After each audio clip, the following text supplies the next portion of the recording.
안녕하세요. 가천대 약수령 논술 전문인 로고스 멘토학원입니다. 지금 화면에 보고 있는 것이 저희 로고스 멘토학원의 네이버 블로그인데요. 약수령 논술 전문답게 밑에 목록을 보다 보면 가천대, 서경대, 수원대 등의 약수령 논술고사와 관련된 정보들이 쭉쭉쭉 있습니다.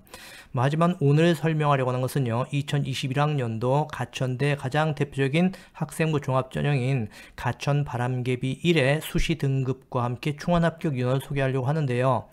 2021학년도까지 가천 바람개비 1은 종합전형이었지만 2022학년도부터 뒤에 있는 숫자를 빼고 가천 바람개비가 학생부 종합전형으로 완전히 통합 정리됐습니다. 그리고 2022학년도에 가천 바람개비 2의 경우는 지역균형이란 이름으로 바뀌면서 학생부 교과후 숫자 전형과 함께 내신 중심 전형으로 바뀌었다는 점 이렇게 알아두면 됩니다. 그러면 이제 본문 밑으로 쭉 내려가서 이 표를 한번 볼게요. 가천 바람개비 1 전형. 근데 밑에 글씨가 조금해서 잘 보일지 모르겠습니다. 제가 정리한 엑셀 파일로 한번 좀 보도록 할까요? 여기 보다 보면 맨 왼쪽에 모집 전형이 있고 다음에 단과대학, 모집 단위, 모집 인원 대비 이제 지원 인원이 있다 보니까 경쟁률이 나오게 되겠죠. 그리고 이제 학생부 등급 70%라고 되어 있는데 이건 최종 등록자입니다. 최종 등록자라는 것은 예비 번호를 받고 충원 합격까지 해서 마지막으로 등록한 학생들의 70% 성적이다. 즉 10명 정도를 이렇게 모집한다면 7등 정도에서 합격한 학생의 성적 이렇게 알면 됩니다. 우리가 흔히 알고 있다시피 간호학과라든지 경찰행정 최고의 인기학과죠. 최상위 학과 2등급 때 중후반 정도에서 합격권이 형성이 됐군요. 그죠?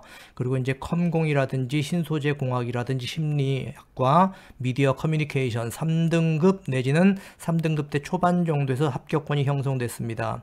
한 가지 우리가 이제 주목할 것은 여기 치위생학과 같은 경우는요. 학생부 교과 전형에서는 가장 최하위 학과였어요. 그런데 학생부 종합 전형에서는 중상위 학과 정도 위치에서 지금 성적을 보이고 있죠. 그리고 물리치료학과 같은 경우는요. 실제로 여기선 중위권 학과 정도에 이제 머물고 있는데 이 물리치료학과는 간호학과가 거의 어깨를 나란히 하는 인기학과에 속합니다. 그렇죠? 이게 뭘 의미하는 거냐면 그 해마다 입시 결과와 경쟁률은 오르락 내리락을 반복합니다. 그래서 전년도의 입시 결과만 보면서 아 여기는 넣어도 되겠다, 지원해도 되겠다, 아 여기는 지원하면 안 되겠구나 이렇게 단순히 판단할 것이 아니고 최소한 최근 3년 정도의 3개년 정도의 입시 결과 경쟁률을 쭉 한번 살펴보고 면밀히 검토한 다음에 지원 여부를 결정해야 됩니다. 이런 예외적인 케이스들이 많이 나옵니다. 사실은. 그렇죠? 전자공학 같은 경우도 굉장히 인기학과에 속한데 좀 더 위에 있어야 되거든요. 근데 요 정도에서 머물고 있는 거 보면 그런 예외들이 상당히 있다는 점 알아둬야 됩니다. 이제 어문계열이 나오고 있고 토목환경공학과도 나오고 있는데 이런 어문계열과 토목환경공학과가 나오기 시작하면 가천대에서는 거의 하위권 학과다라고 보면 됩니다. 그래서 3등급 대 후반 그리고 심지어 일부 학과의 경우는 가장 낮은 학과 같은 경우는 4등급 대까지도 내려가고 있다. 그리고 4.6, 4.7까지 내려가는 경우도 있는데 이 경우는 이제 예외적으로 내신이 낮은 학생들이 비교과라든지 그 밖에 다른 부분에서는 점수를 얻어가지고 합격한 경우다라고 생각하면 됩니다. 이런 경우를 보면서 내 내신이 뭐 비교과도 별거 없는데 내신이 낮은데 이런 학생들도 합격을 했으니까 나도 넣어도 되겠다 이렇게 섣불리 판단하면 안 돼요. 자, 그러면 지금 이제 학생부 종합전형 같은 경우는 2등급 때부터 시작해서 낮은 경우는 4등급 때까지도 지원 가능한데 그러니까 본인이 어느 정도 성적인가를 고려해가지고 상위권 학과부터 하위권 학과까지를 한번 전체적으로 고려를 해봐야 됩니다. 그래서 이 블로그로 다시 왔는데 마지막 분 한번 잠깐 볼게요. 만약 수험생 자신의 내신이 3등급 대이면서 최상위 인기학과를 지원하고 싶다면 어떻게 해야 될 것이냐. 아까 우리가 봤던 간호학과라든지 경찰행정은 2등급 대 후반 정도에 됐기 때문에 3등급 되면 여기를 지원하기는 힘듭니다. 그렇죠? 그래서 3학년 1학기 내신과 비교과를 잘 관리해 가면서 가천대 학종인 가천 바람개비 전형을 넣어라 이겁니다. 그런데 혹시 모르는 일이니까 가천대 약수령 논술도 병행해서 준비하는 게 좋습니다. 왜냐하면 3등급대 이하로 내려가고 있는 경우거든요. 그러니까 가천대 약수령 논술 같은 경우는 내신 중요하지 않습니다. 내신 한두 등급 밑에 떨어지는 건 아무 문제가 없는 거니까 논술고사만 잘 보면 되거든요. 이렇게 병행해서 준비하는 게 좋을 것이다. 이런 얘기고요. 만약에 내신이 4등급대 정도로 넘어간다라고 할 경우는 아까 우리 학종에서는 아주 극히 일부 학과만 합격이 가능했었죠. 이런 경우 가천대 논술 논술과 함께 중하위권학과의 학종을 동시에 준비하여 지원하도록 하라는 얘기입니다. 수시 6개 지원이니까 뭐 2개 이상 넣어도 되는 거죠. 그렇죠? 전형이 다르면. 하지만 만약에 4등급 때 후반이나 만약에 5등급 때까지 넘어간다 할 경우는 무조건 약수령 논술을 준비해 줘야 됩니다. 관심 가지고 준비를 해 줘야 되죠.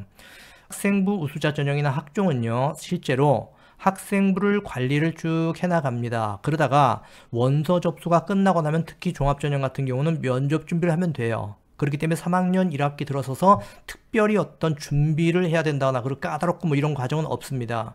하지만 약수령 논술 같은 경우는요, EBS 수능 특강과 수능 완성이라는 책을 국어 수학 부분을 전체적으로 봐야 하는 물리적인 시간을 요구하거든요. 그러다 보니까 만약에 학생부 종합전형과 약수령 논술을 동시에 지원한다 할 때 수령 논술 같은 경우는 일찌감치 시작을 하는 것이 가장 좋습니다. 무슨 얘기인지 알겠죠? 가끔가다 이런 말을 하기도 해요. 논술을 위해서, 가천대 약수령 논술 같은 이런 걸 위해서 너무 많은 시간을 일찍부터 투자하게 되면 수능과 내신은 어떻게 하느냐 이렇게 물어보는 경우 있거든요. 아까 말씀드린 것처럼 가천대 논술은 철저히 EBS 수능 특강, 수능 완성을 직접 연계해서 출제하기 때문에 이렇게 착실히 준비를 하게 되면요, 수능 대비도 동시에 가능하고 내신도 가능합니다. 왜냐하면 수능에 EBS가 반영되다 보니까 3학년 고3 교과 담당 선생님들도 EBS 교재를 가지고 진도를 나가시면서 중간 기말고사에 시험 문제를 내시거든요. 그래서 EBS 수특수안을 직접 일찌감치 공부한다면 수능 내신 대비 동시에 하는 것이 됩니다. 무슨 얘기인지 알겠죠? 이렇게 좀 정보를 정확히 알고 있으면은 어떤 공부를 어떻게 하는 것이 가장 시간과 노력과 뭐 금전까지 아껴가면서 효율적으로 대비할 수 있는가를 알게 되거든요. 필요하다면 저희 로고스 멘토학원에서 실시하는 설명회 한번 참석해 보세요. 그렇게 한다면 많은 도움이 될 겁니다. 맨 위에 올라가서 설명회 한번 볼까요? 3월 설명회가 여기 있고요. 그 다음에 저희 로고스 멘토학원의 합격생 명단들도 쭉 있습니다. 작년에 가천대는 50명이 합격을 했고요. 수원대는 53명이 합격을 했고, 그리고 이제 한국산업기술대 10명, 고대세종 13명, 그 다음에 한국외대 글로벌 자연계의 경우 4명, 간호학과 같은 경우 최고의 인기학과인데 가천대 7명, 그리고 수원대 5명이 합격을 했습니다. 자, 가천대 약수령 논술 때문에 뭔가 궁금한 점이 있다라고 생각되면 로고에 들어있는 강동관 본당한 전화번호를 보면서 필요한 경우 문의를 하기 바랍니다. 자, 오늘 영상은 여기까지 마무리하겠습니다. 안녕히 계세요.